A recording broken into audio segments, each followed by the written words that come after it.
obat adalah seni. Ketemu kembali dengan Dr. Theo. Setelah kemarin saya ngomong tentang hipotesa dan descriptive question, sekarang bagian daripada proposal adalah tujuan penelitian ya. Walaupun tujuan penelitian sebenarnya kalau menurut GCP tidak harus, kalau sudah ada research question hipotesa tidak harus tujuan penelitian.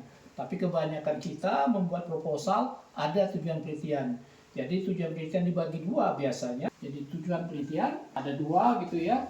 Yang biasanya yang umum ini adalah pernyataan global ya, yang harus jadi yang harus dilengkapi gitu ya.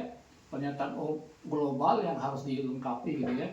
Jadi secara luas, pernyataan yang luas ya, pernyataan yang global dan luas gitu ya, menyeluruh dan luas gitu ya dalam suatu penelitian ya, luruh dan luas gitu ya dalam suatu penelitian ya. Nah, ini kita bedakan kemarin berdasarkan metodologi. Kalau yang analisa adalah observasi dan eksperimental ya. Jadi biasanya menggunakan kata-kata to determine atau to know ya, to determine atau to know gitu ya, to assess, kemudian to evaluate dan to compare ya, dan to compare ya.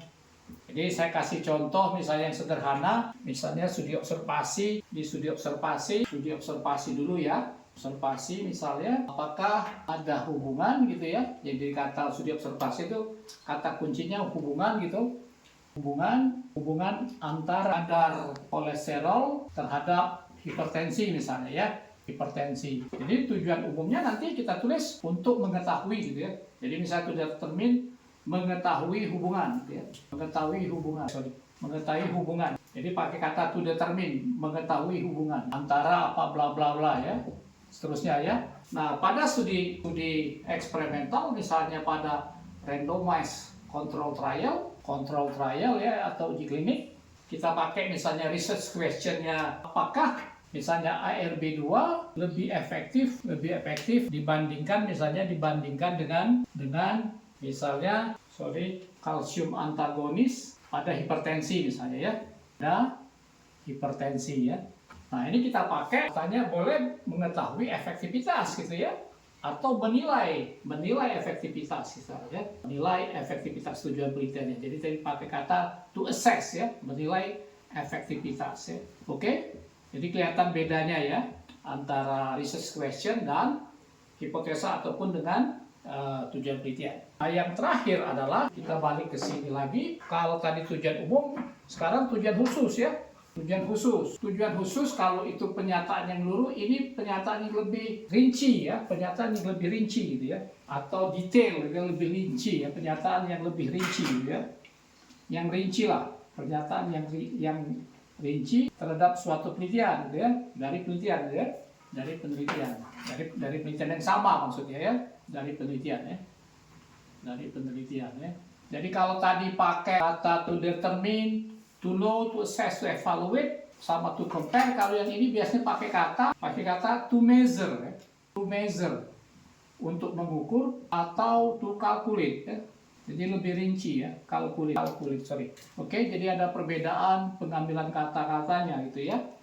Nah, biasanya misal tadi yang contoh tadi, apakah ada hubungan yang pada yang pertama tadi antara kolesterol dan hipertensi misalnya, untuk mengetahui hubungan. Pada tujuan umum, tujuan khususnya bisa kita tahu kolesterol ada beberapa, total kolesterol, HDL kolesterol, LDL kolesterol, dan satu lagi triglycerid. Kita boleh yang untuk lebih detail, kalau yang ini cukup pada sampai analisa bivariat ya, yang pertama tadi pada analisa bivariat, yang ini pada analisa multivariat misalnya. Jadi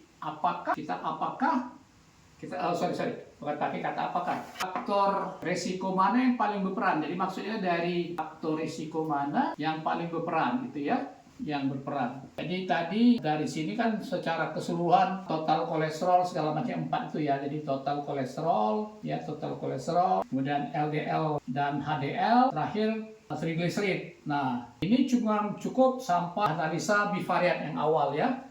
Nah, tapi yang di sini yang spesifik kita bisa sampai analisa multivariat. Itu yang membedakan ya. Jadi khususnya ya multivariat. Jadi dari 4 variabel ini pada kolesterol, mana yang paling berperan, itu yang untuk di tujuan spesifik. Jadi pakai yang di atas pakai analisa multivariat, bivariat yang dibawa pakai multivariat. Nah, yang di sini bisa kalau ini tetap ya. Jadi kalau ini pertama menilai efektivitas, yang keduanya bisa dipakai adalah kebanyakan adalah mengetahui ya. Mengetahui tujuan khususnya mengetahui efek samping obat, efek samping daripada RB2 dan kalsium antagonis 2. Atau boleh juga ditambahin kalau setelah jadi di sini cukup mengetahui efikasi, yang khususnya boleh sampai safety itu adalah efek samping, bisa juga sampai acceptability dan satu lagi acceptability dan terakhir adalah compliance ya.